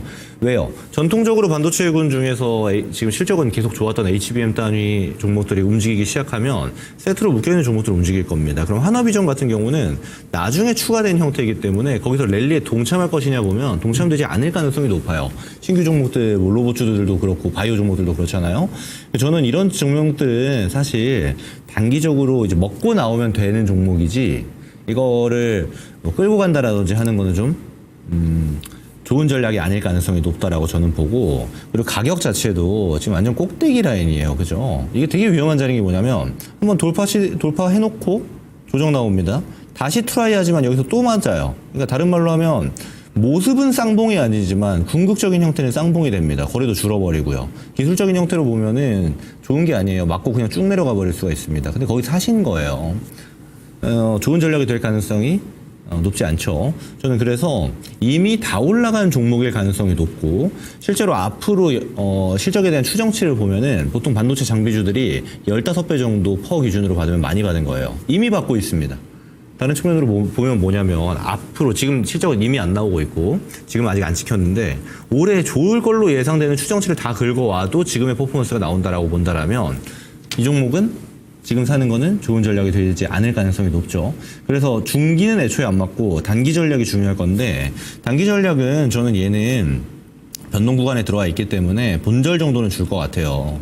그리고 욕심내지 말고 그냥 6만 원 오면은 한 1% 손실 구간이잖아요. 정리하는 게 좋아 보입니다. 사실 그거 안 기다리시고 새롭게 들어갈 종목군들이 있고 기존에 관리하던 종목들이 있다라면 이런 종목들은 좀 정리를 하고 기존 종목이나 새로운 종목으로 편입하는 게 베스트라고 저는 보여져요. 손실폭 줄이는 걸로 6만 원에 정리하시는 게 좀 좋아 보이고 다른 종목군으로 관심을 나눠 갖는 게 필요하다라고 의견을 정리하도록 하겠습니다. 예, 자, 동방케미칼 주식 최근에 상장됐죠. 15% 11,100원 매수하신 분인데요. 중장기적으로 보유해도 될까요? 그렇게 물어보셨습니다. 2월달에 상장이 좀 됐어요. 2월달에 상장이 됐고 회사가 업종 자체가 괜찮습니다. 미용 의료기기 쪽, 미용 의료기기에다가 예산은 좀 한방 쪽과 관련된 미용 의료기기에 대한 매출 비중이 좀 많아요. 의료기 회사들은 많은데 한방과 관련된 의료기기 회사가 상장된 회사는 아마 동방 메디칼인 것 같은데, 공모 가격이 1,500원이었던 것 같고요. 1,500원이었던 것 같고, 그 다음에 이제 회사는 이제 신규 상장 종목들은 뭘 유념을 하셔야 되냐면, 보유수 물량이 있으니까 수급에 의해서 가는 경우가 많거든요. 초기에는 이제 발행 물량들이 상장 주식들이 많지 않으니까. 근데 예사가 얼핏 제가 투자 설명서에 좀 들어가서 좀 확인해 봤는데, 일단은 1개월, 6개월 보호 예수 물량이 있는데 1개월은 지났고 지금 앞으로 지금 2월 달에 3, 4, 5, 6, 7, 8월 달 정도 되면 6개월 보호 예수 물량을 신경 써야 되는데 6개월 보호 예수 물량이 좀 꽤 되더라고요. 사모펀드를 중심으로 해가지고 투자 조합이라든가 그쪽은 무조건 물량 나옵니다. 6개월 되게 되면. 그 물량에 대충 제가 좀 계산해 보니까 한 150만 주 가까이가 좀 되는 것 같아요. 근데 그런 물량이 있으면요, 얼마 남지 않았잖아요. 2월 달에 예사가 언제 상장이 됐죠? 2월 중순 정도에 상장이 됐으니까 3, 4, 5, 6, 7, 8. 8월 13일 정도 되면 이제 6개월이거든요. 그러면 딱 세력들이 주가를 올린다 한다면 8월 13일까지 주가 안 올립니다. 왜? 뭐 그때 거의 150만 주 물량이 나올 건데 그 물량을 받아서 옮기죠. 그렇죠? 그때까지 주가 못 가요. 그래서 주가가 보시면 지금 기업량 자체는 괜찮아요. 보니까 올해 예상되는 실적으로 보면 PR 단위로 지금 의료기기회사 10배인데, 근데 문제는 예사가 상장된 지 얼마 안 돼서 아직 1분기 실적을 발표를 안 했어요. 아마 이달 말까지 발표할 겁니다. 아마 그 상장된 회사들은 좀 위해 기간이 있어가지고 좀 늦게 발표해요. 이달 좀 본래 분기 마감일 45일까지 발표를 했는데 신규 상장된 기업들 같은 경우 1년까지인가요? 분기 같은 경우 60일 정도까지 연장을 해줍니다. 이달 말에 발표가 좀 되는데, 근데 신규 상장 종목들의 특징은 공모할 때 실적으로 부풀리기 위해서 상당히 많이 부풀립니다. 그리고 첫 번째 분기 실적이라든가 결산 실적 발표할 때는 실적이 엉망으로 나온 경우가 많죠. 이게 예사 같은 경우 지금 영업이익 가이던스가 지금 41억이잖아요. 41억에서 올해 연간으로 따지면 240억 나올 거라는 전망인데 만약 이게 안 나오면 또 충격받아요. 시적 단기적으로는 1분기 시작에 확인이 필요하고 또 주가가 의미 있게 주가가 강하게 가기 위해서는 보호예수 물량, 6개월 보호예수 물량이 출현된 시점이 8월 13일 정도 되면 되는 거니까 그때까지는 주가가 개인적으로 의미 있는 주가가 슈팅이 안 나올 것 같다. 다만 주가 자체가 밸류 자체가 싼 주식이기 때문에 또 의료기기라는 성장성을 감안한다면 주가는 하방은 제한적일 것 같아요. 자, 오늘 주가가 많이 올라왔는데 오늘 수급 볼까요? 오늘 외국인 투자가들이 많이 샀네요. 따라가지 마시고 사더라도 1분기 시작 확인하고 그리고 8월 달 중순 정도 해가지고 500인치 물량들이 정리되는 시점에서 산다면 충분히 이 종목은 우리 시청장님이 중장기 투자를 염두에 둔다고 했었는데 중장기적으로 가져간다 한다면 충분히 이 종목은 개인적으로 15,000원 이상은 PR 기준에서 시작 예상대로 나온다 한다면 15배, 16배 정도까지 갈 것 같거든요. 그럼 현재 주가가 PR이 11배니까 한 50% 정도의 목표 주가를 보면 16,000원에서 정도 예사가 이제 공모 이후에 15,490원까지 갔거든요. 그 정도까지는 가능하지 않겠는가 그렇게 좀 보시면 될 것 같습니다. 네, 이어서 진행하겠습니다. 재룡전기 35,000원에 15% 진단 부탁드립니다라고 질문 주셨네요. 재룡전기는 아시겠지만 이 전력 설비 종목들 중에서 최근은 아니죠. 작년 중순까지 해서 랠리가 계속 나왔었는데 약 1년 동안 그 랠리가 나오는 중요 품목은 소형 변압기에 대한 수출이었습니다. 그리고 내용을 보면 미국에서 발생한 노후 전력 설비에 대한 교체 수요가 많았고요. 근데 해당 예산이 많이 소진이 되고 있다라는 얘기들도 좀 들리고 있는 만큼 중요한 거는 수출이 많이 줄고 있습니다. 재룡전기 같은 기업은 먼저 받았던 모멘텀이 지속이 되고 있지 않다라는 거예요. 제가 여러분들 최근에 야인시대도 그렇고 제가 다른 프로그램 통해서도 좋은 종목들 얘기 드릴 때 전력 설비 중에서 우선적으로 봐야 될 애들을 대형 변압기만 이야기를 드렸었어요. 왜 그랬었냐면 수출 데이터들을 분석하게 되면은 대형 변압기는 꺾이질 않습니다. 계속 베스트 값을 보여주고 있어요. 지금 4월 데이터까지만 해도 대형 변압기는 계속 좋습니다. 근데 중소형 변압기 같은 경우는 올해 1월부터 꺾여 있어요. 계속 하락입니다. 그러니까 주가가 어떻게 작동을 하냐면 위에가 재룡전기입니다. 밑에 제가 추천주로 드렸던 효성중공업 한번 볼게요. 다르죠? 자, 랠리가 나오는 거 이전 값은 뭐 비슷합니다. 예를 들어서 이런 구간들 2024년도 초반부 보면 랠리 나오는 거 비슷하죠? 비슷합니다. 근데 데이터가 딱 꺾이는 순간부터 보게 되면 효성중공업은 어느 정도의 레벨 구간을 유지를 해줘요. 그러니까 주가가 가격 방어가 된다는 겁니다. 수출이 계속 좋네? 실적 계속 좋을 거네? 유지가 돼요. 재룡전기는 어떻게 되죠? 하락입니다. 이거 다른 말로 하면 이전 고점을 못 넘어요. 자, 하락할 때 이전 고점을 못 넘습니다. 마찬가지죠. 그럼 지금에서 이제 다행히도 비싸게 사신 건 아닌데 지금 가격 구간에서 보게 되면은 이전 고점 레벨까지 막 나 5만 원, 6만 원까지 볼래 하면 맞을까요? 안 맞을 가능성이 높습니다. 그러면은 저는 이런 종목들은 사실 난이도가 높아진다라고 봐요. 뭐냐면 내가 샀을 때 올라갈 가능성보다 내려갈 가능성이 높은 종목들은 어렵죠. 반등에 팔아야 되는데. 그럼 트레이딩의 요소가 되기 때문에 트레이딩의 요소로 가져갈 거면 재룡전기는 오히려 마땅하지 않습니다. 왜요? 최근 전력설비라든지 관련 종목들 중에서 좀 소외가 되어져 있는 섹터이기 때문에 저는 그래서 어떤 얘기 드리고 싶냐면 이거 재룡전기는 최근 변압기, 다른 종목들이긴 대형 변압기긴 합니다만, 걔네들이 잘 가죠. 글로벌 랠리 동참해서 가고 있잖아요. 걔네들 갈 때 올라올 거예요. 그리고 본전 탈출하세요. 그리고 갈아타세요. 이거 효성중공업도 끝없이 올라갈 것 같죠? 아닙니다. 과거의 차트 보세요. 올라갈 때도 조정 나와요. 근데 조정은 나오는데 수출 보니까 좋더라. 수출 데이터 볼 줄 모르시면 제 거 유튜브 챙겨보세요. 제가 매월 어차피 브리핑하니까 근본 투자라고 있습니다. 어차피 조정 나와요. 데이터 좋은데 조정 나오는 구간에 사면 되잖아요. 다음에 랠리 나오잖아요. 똑같습니다. 이전에 제가 이 종목을 효성중공업 드릴 때도 데이터는 좋은데 꺾여 있다 주가가. 그러면 싸다라는 겁니다. 사면 돼요. 랠리 나오잖아요. 이런 관점으로 보시면 되는 거지. 굳이 지금 수출이 잘 안 나오고 있는데 얘가 다른 전력설비 가니까 따라가지 않을까 하는 기대감으로 보게 되면 우리가 매매를 하건 투자를 하건 난이도가 굉장히 올라가는 형태가 많다라고 이야기를 드릴 수가 있는 겁니다. 그래서 본전 탈출하셔가지고 다른 종목으로 갈아탑시다. 이렇게 의견 정리하겠습니다. 예, 자, S5 S랩입니다. 1840원에 20% 매수하신 분인데요.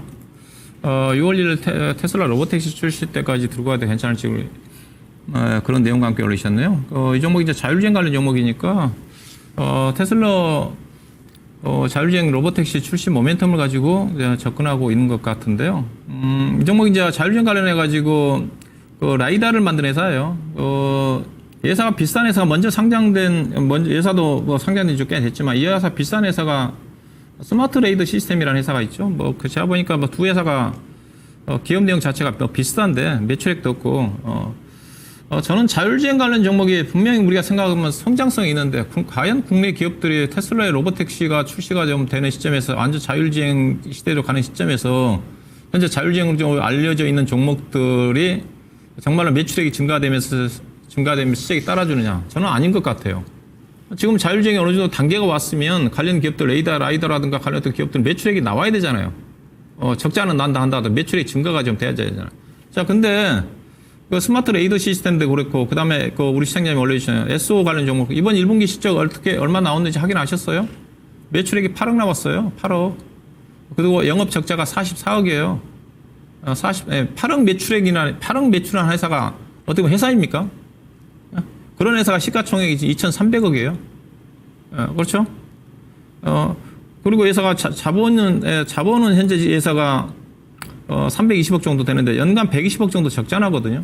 스마트 레이더 시스템도 마찬가지입니다. 이게 모멘텀 보고 사셨다고 그러니까 장기 투자를 해서는 저는 안 된다고 봐요. 저는 로봇주도 제가 그렇게 보고 있는데 로봇주들도 성장 산업인데 매출액이 따라주면서 100억짜리 회사가 200억, 300억 정도 늘어나면서 고정비가 커버가 안 되니까 적자는 나올 수가 있다고 봐요. 근데 매출액도 역성장하고 있다는 거죠. 두산 로보틱스 같은 경우도 작년보다 매출액이 감소하고 있으면 문제가 있는 거 아닌가요? 자율주행 관련 종목들도. 그래서 SOS로 지금 최근에 주가가 좀 올라왔고 수급도 괜찮아요. 수급도 오늘 보니까 기관 예금 투자가들이 수급 여건 봐서 최근에 주가가 저점에서 거의 20, 30% 정도 올라왔는데 일단 현재로 봐서는 우리 시청자분들 이제 6월 1일 6월 달 로보택시 출시를 앞두고 잠깐 현재 기술적으로 본다면 15,000원도까지 올라갈 것 같아요. 근데 제가 지금 주가는 너무 비싼 것 같아요. 앞서 8억의 매출액에 44억 적자난 회사가 분기단 회사가 올해 연간으로 한다면 작년도 회사가 1년 동안 매출액이 49억밖에 안 되거든요. 영업 적자 128억 났고 작년도 올해 똑같으로 질 것 같아요. 그러면 자본이 또 걱정되거든요. 올해 한 100억 적자 나면. 그래서 이건 단기적인 관점이다. 시기를 딱 우리 시장님이 못 갖고 있으니까 그 시점에서 잡으시면 되겠죠. 잘하면 그때 아마 14,800원, 15,000원까지 올라올 것 같습니다. 그 정도 보시고, 그리고, 선절 가격도 이런 종목 선절하셔야 되겠죠. 최근에 이제 11,000원대니까 11,000원 이탈을 하면 선절도 하고 나올 필요가 있지 않겠는가. 그렇게 좀 말씀드립니다. 네, 종목 상담 여기서 마치도록 하고요. 저희 준비한 히든카드로 넘어가 보도록 하겠습니다.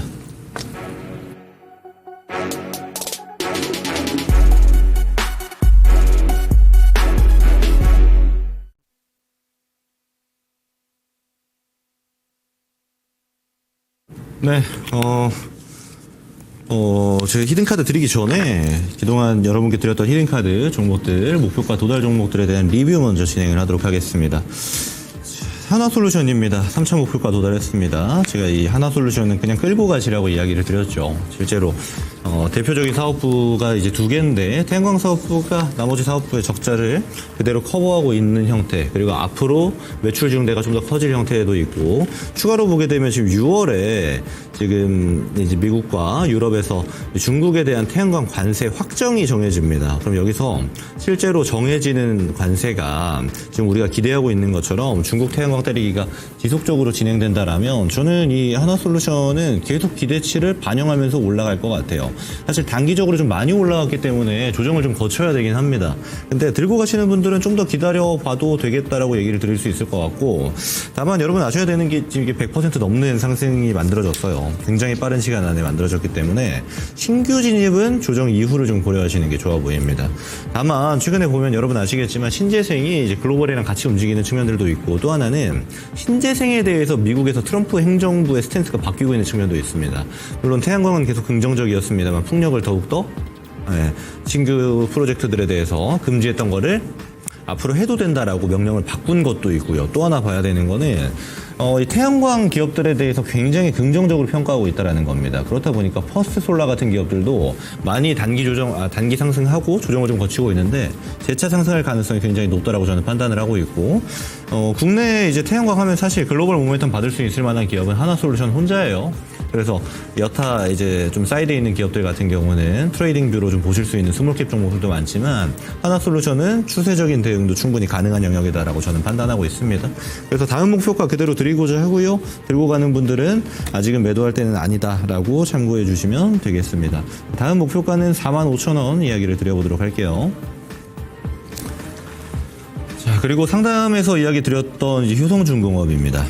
랠리가 참 잘 나와주고 있는데 저는 이거 더 갈 것 같아요. 왜 더 갈 것이라고 판단하냐면 제가 아까도 수출 데이터 얘기 드렸지만 너무 잘 찍힙니다. 너무 잘 찍히고 관세도 지금 무관해졌고요. 또 하나 봐야 되는 거는 우리나라에서만 전력 설비가 잘 나가는 게 아닙니다. 지금 데이터 센터형 전력 설비에 대한 노이즈 계속 발생하고 있고 실제로 유럽과 더불어서 미국에 있는 기업들도 이제 버노바 같은 기업들도 잘 상승을 해주고 있거든요. 이 랠리에 동참하고 있는 형태로 보시면 될 것 같고 최근에는 이제 원전 기업들이랑 전력 기업들이 이제 순환매가 좀 작동을 하고 있고 수급을 같이 받는 형태로 보여주고 있는데 원전 기업의 랠리도 저는 쉽게 끝난다라고 판단하지 않고 있기 때문에 효성중공업은 추가 목표가 제시하도록 하겠습니다. 65만 원 이야기를 드려보도록 할게요. 자, 그리고 마지막으로 HMM입니다. 사실 굉장히 무거운 종목인데 최근에 아무래도 대선 이슈가 좀 있었죠. 유력 후보인 이재명 후보가 이제 HMM을 부산으로 이전한다라는 얘기와 함께 좀 강하게 급등을 해줬는데 사실 이 노이즈를 빼고 보더라도 HMM은 굉장히 잘 성장하는 기업입니다. 실적도 잘 나오고 있고요. 근데 다만 주가는 왜 박스권 안에 갇혀 있냐? 간단합니다. 지금 주인이 없어요. 산업은행이 가지고 있기 때문인데 저는 사실 이런 종목들은 기간 투자해도 된다고 봅니다. 잘 성장하고 있고 사실상 국내에선 거의 독점이기 때문에 아시아에서도 굉장히 큰 해운사가 되어버렸습니다. 그러니까 다른 말로 하게 되면은 주인이 나타나는 것, 그러니까 매각 이슈만 잘 작동을 해주면은 주가는 생각보다 많이 날아갈 가능성이 높아요. 저는 지금도 굉장히 싸다라고 판단하고 있는 기업이기 때문에 지금 가격에서 굳이 매도할 필요는 없다라고 보고요. 그리고 이 종목은 제가 추천할 때도 이야기 드렸습니다만 호흡 자체를 짧게 보는 것보다는 길게 가져가는 게 좋다라는 의견 추가로 이야기를 드려보도록 하겠습니다. 다음 목표가는 25만 원 제시하도록 하겠습니다.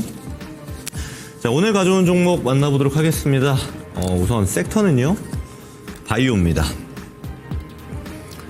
바이오는 제가 야인시대에서는 또 주기적으로 좀 말씀을 드리는 것 같은데 그 중에서도 오늘은 좀 가벼운 종목을 가져왔다라는 말씀 드리고요. 일단 바이오는 아시겠지만 이제 모멘텀이 좀 중요합니다. 그럼 모멘텀을 불러넣어줄 수 있는 이벤트가 존재하느냐가 중요한데 이제 5월 30일부터 아스코가 시작됩니다. 아스코 같은 경우는 아무래도 플랫폼 기술이나 이상을 넘어가는 어느 정도의 데이터 값을 보여주고 있는 기업들이 좀 주목받고 있는 만큼 국내에서도 좀 큰 규모의 바이오 종목들이 좀 주목받을 가능성이 높고 실제로 빅파마 향의 어떤 실적을 가지고 있는 라이센스 아웃 이력을 가지고 있는 기업들이 주목받을 가능성이 굉장히 높은 이벤트인데 저는 뭐 아시겠지만 이제 5월 말 정도부터는 바이오 종목들 좀 관심 있게 봐야 되는 시점이 다시 도래됐다라고 보고요. 지금 보면은 이제 플랫폼 랠리가 나왔었고 그 다음은 최근에는 이제 비만 랠리가 나왔습니다. 좀 그 다음 키워드들이 거의 압축이 되거든요. 그러니까 오늘 올라갔던 리가켄 바이오나 ABL 바이오처럼 플랫폼 기업이면서 ADC 관련 기업들도 굉장히 잘 올라갔단 말이에요.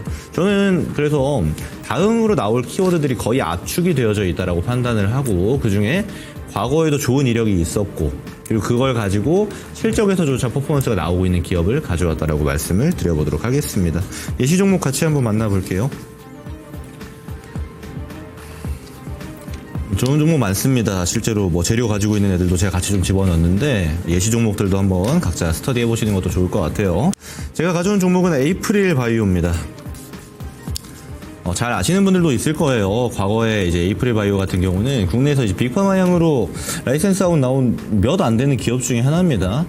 대표적으로 보게 되면은 예를 들어서 과거에 이제 에보뮨이라든지 이제 룬드백이라든지 합치면 우리 돈으로 하면 1조가 넘어요. 이미 라이센스 아웃 했던 금액이. 그리고 잘 진행이 되고 있고 마일스톤을 수령한 만큼 실적도 찍혀주고 있습니다. 그러니까 기술 같은 경우는 입증이 어느 정도 됐다라고 볼 수 있는 거고 과거에 있었던 것들은 플랫폼 중에서 반감기를 증대시키는 그래서 단백질이 얼만큼 소화되느냐가 굉장히 중요한데 우리 몸에 들어갔을 때 소화되는 양이 한 번에 빠르게 소화가 돼버리면은 약효가 금방 끝나버리는 구조를 가지고 있겠죠. 그래서 대표적으로 이제 자가면역 질환 치료제들 같은 경우는 이 반감기를 증대시켜서 한 번 투여한 다음에 오랫동안 환자가 치료가 되는 형태를 추구하는 게 자가면역 치료제의 특징인데, 그래서 약도 잘 안 바꿉니다.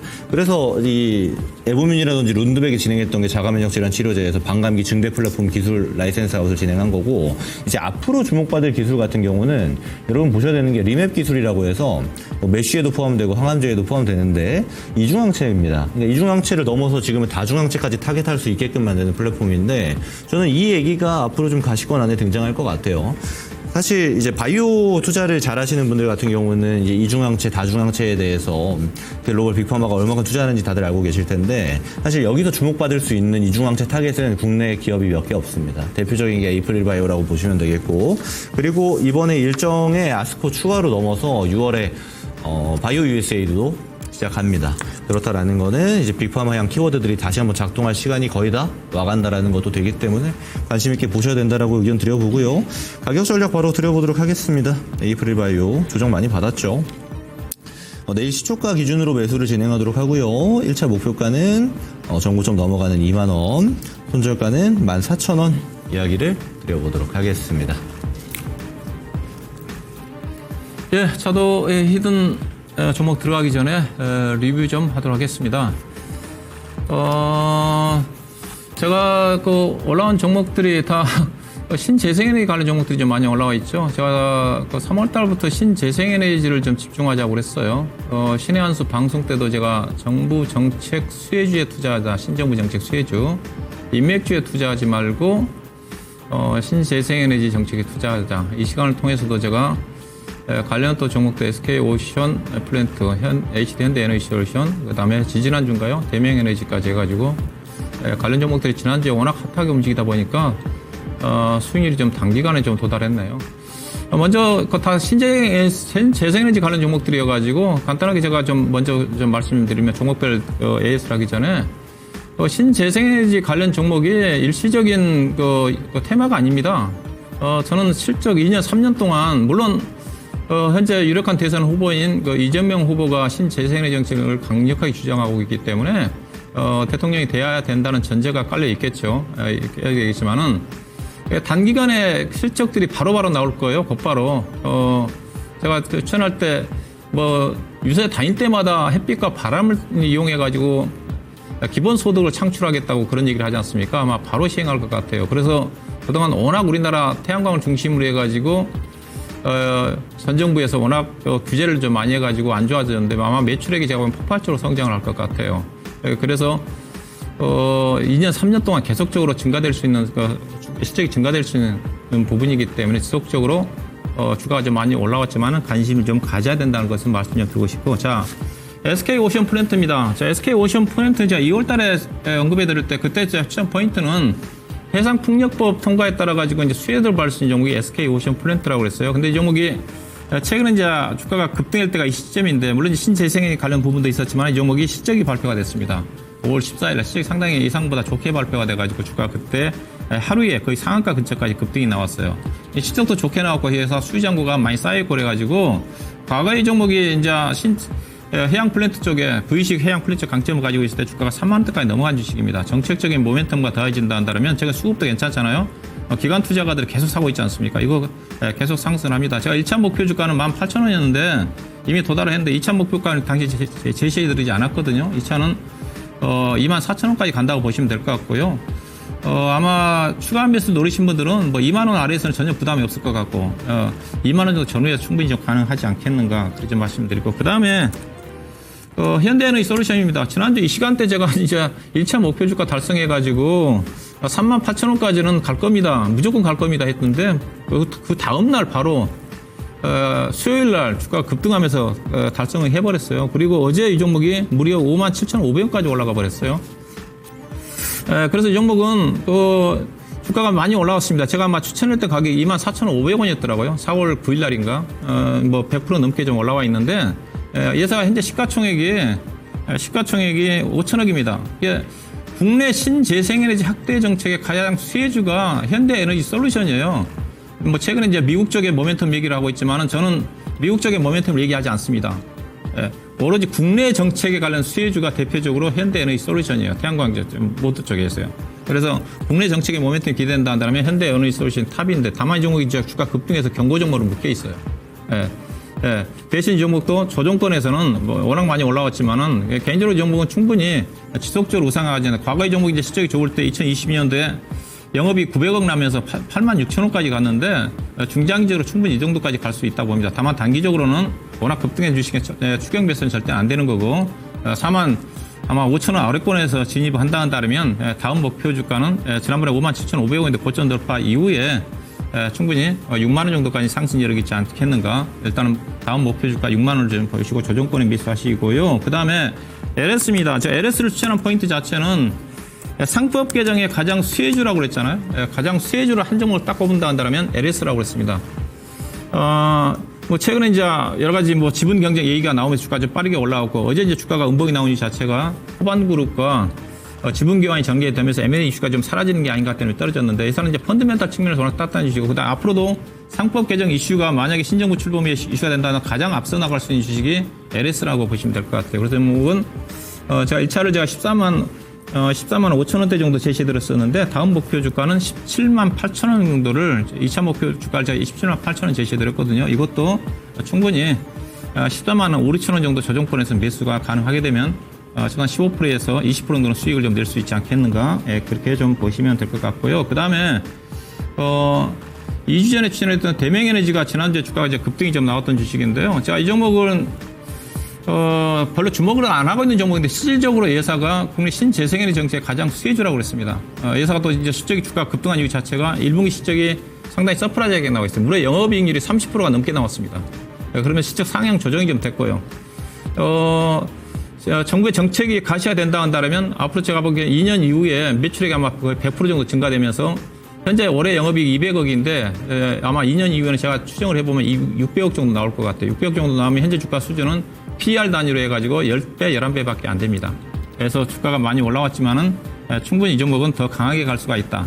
그래서 몇몇 전략은 오늘 이 종목이 이제 프리마켓 시장에서 대량 거래가 좀 되면서 프리마켓에 여기 찍히진 않았는데 27,800원대에서 상당 한 10만 주 이상의 거래가 좀 됐어요.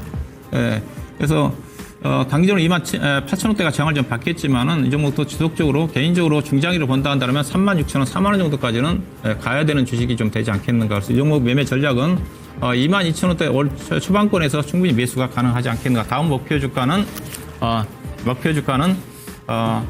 3만 원 정도를 보시면 될 것 같습니다. 자, 그리고 오늘의 히든 섹터는 히든 쪽은 약간 비싼 부분인데 에너지 저장 장치 쪽에서 찾아보도록 하겠습니다. 에너지 저장 장치 부분 자체는 이제 신재생에너지와 좀 관련된 부분도 있어요. 관련된 부분도 있는데 전체로 신재생에너지가 태양광 풍력이지 않습니까? 풍력이라는 것 자체는 에너지 생산 자체가 불규칙적이잖아요. 뭐 태양광 같은 경우는 햇빛이 많이 뜰 때 에너지가 많이 생산이 좀 될 거고 풍력 같은 경우는 바람이 많이 불 때 생산이 좀 되는 거니까 그에 따라서 많이 에너지가 생산이 좀 되면 저장을 해야 되지 않습니까? 그렇죠? 그리고 필요할 때 방출을 해야 되는 거니까 그러기 위해서는 에너지 저장 장치가 필수입니다. 이것뿐만이 아니라 이 에너지 저장 장치 자체는 AI라든가 데이터 센터 투자 확대에 따라서 또 수혜를 좀 받을 수가 없는 거고요. 그래서 에너지 저장 장치 시장 자체가 연평균 2030년도까지 21% 정도 성장할 거라는 전망이거든요. 현재로 봐서는 2차전지보다 더 성장을 합니다. 그래서 제가 우리나라 2차전지 회사들이 지금 배터리 캐즘 때문에 실적이 안 좋은데 에너지 저장 장치만큼은 폭발적으로 성장을 하고 있고 그리고 또 중국의 LFP 배터리 기반의 어떤 추격하기 위해서 북미 쪽에 국내 배터리 3사들이 대규모 에너지 저장 장치와 관련된 쪽에 북미 쪽에 투자를 하고 있다고 그러지 않습니까? 그래서 제가 2차전지가 정말 안 좋은데 제가 2차전지를 부정적으로 얘기를 하면서 뭐라고 합니까? 사시면 에너지 저장장치를 사라. 저장장치 2차전지보다는 대표적인 종목들 에너지 저장장치 종목들 4종목들이 있거든요. 거기와 더불어서 신재생에너지 투자 자체가 이슈가 좀 되는 거니까 이와 같은 관련 종목들 수혜주 쪽에 즉 2차전지를 보더라도 그다음 신재생에너지 투자를 본다 하더라도 에너지 저장장치 쪽에 관심 좀 가져야 된다. 그렇게 보시면 될 것 같고요. 자, 관련 종목이 어떤 종목들이 있는지 에너지 저장 장치와 관련 종목은 대표적으로 서진 시스템이 있고요. 그 다음에 신성 ST라는 회사가 있고 한중 NCS라는 회사, 그 다음에 SK 이터닉스, 그다음에 아모그린텍, 그다음에 YM텍이라는 회사가 있습니다. 자, 그 중에서 한중 NCS 회사를 좀 보도록 할 건데요. 회사는 본래 본업 자체가 자동차 부품 회사였어요.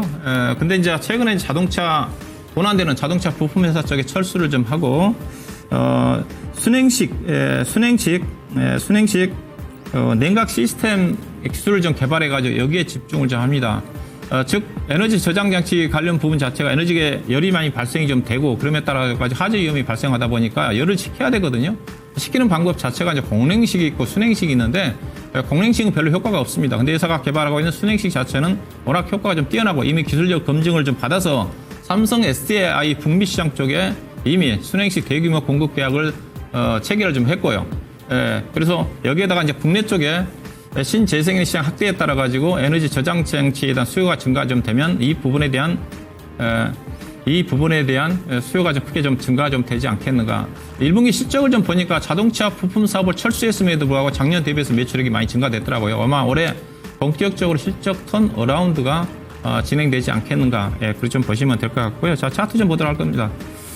최근에 주가는 이제 회사가 1분기 실적 발표한 이후에 25,000원대를 저점 찍고 저점에서 한 20% 정도 좀 올라와 있습니다. 최근에 수급을 본다고 하더라도 대체로 기관 투자가들이 좀 매수를 좀 하고 있고요. 오늘 약간 예금 투자가들은 매도가 좀 나와 있는데 과거 이 종목이 성장성을 감안해가지고 회사가 적자 났을 때 주가가 6만 원대까지 갔던 주식이거든요. 현재 주가는 고점 대비해서 거의 뭐 반토막 정도 떨어진 상태입니다. 이 회사는 상당히 또 주가가 끼가 있는 주식이에요. 탄력적으로. 그래서 충분히 주가는 지속적으로 우상향하지 않겠는가 그렇게 보시면 될 것 같고 일단은 목표 주가는 최근에 이제 25,000원대에서 올라왔기 때문에 1차 목표 주가는 짧게 34,000원 정도 좀 잡아드리도록 할 거고 그 다음에 2차는 38,000원 정도 그 다음에 손절 가격은 26,500 정도를 보시고 매수 가격은 내일 시초가로 접근하시면 될 것 같습니다. 네, 어느덧 또 야인시대가 또 금방 끝날 시간이 다 돼버린 것 같습니다. 또 운영령님 지금 많이 또 이야기 하셔가지고 잠깐 쉬시고 네. 제 공개방송 얘기 잠깐 드리겠습니다. 여러분 아시겠지만 이제 김근우의 근본투자라는 채널을 운영하고 있고요. 매주 월수금 오후 4시에 진행하고 있는데 내일 4시 라이브 같은 경우는 아무래도 지금 시장 보면은 지수가 올라가는 느낌은 전혀 아니죠. 완전 종목 장세입니다. 그래서 내가 이제 들고 가야 되는 종목들 또 예를 들어 지금 빠지고 있는데 이 빠지는 걸 두려워해서는 안 되고 더 사야 되는 종목들이 좀 나뉠 겁니다. 그래서 시장 자체는 좀 조용한데 보면은 강한 애들은 강하고 약한 애들은 계속 약하거든요. 그럼 이런 것들에 대한 구분이 확실히 필요한 때가 아닌가라는 생각이 들어서 이런 분류를 하는 작업 내일 오후 4시에 여러분들과 함께 하도록 하겠습니다. 많은 관심 부탁드립니다. 자, 우리 운영령님도 공개방송 있으시죠? 네, 저 항상 일요일 날 빠짐없이 저녁 8시에 토마토 투자자문 채널을 통해서 찾아뵙고 있습니다. 함께 하시면 될 것 같습니다. 네, 또 저희가 1시간 반 이렇게 달리고 나면 또 진이 조금 빠지잖아요. 그래서 마지막에 이제 목소리가 조금 힘이 빠지는데 시청자분들이 양해해 주셨으면 좋겠고요. 저희가 다음 주 화요일에도 여러분들 찾아뵙고 야인시대 통해서 종목 상담 이어가도록 하겠습니다. 다들 시청해 주셔서 고맙습니다. 고맙습니다.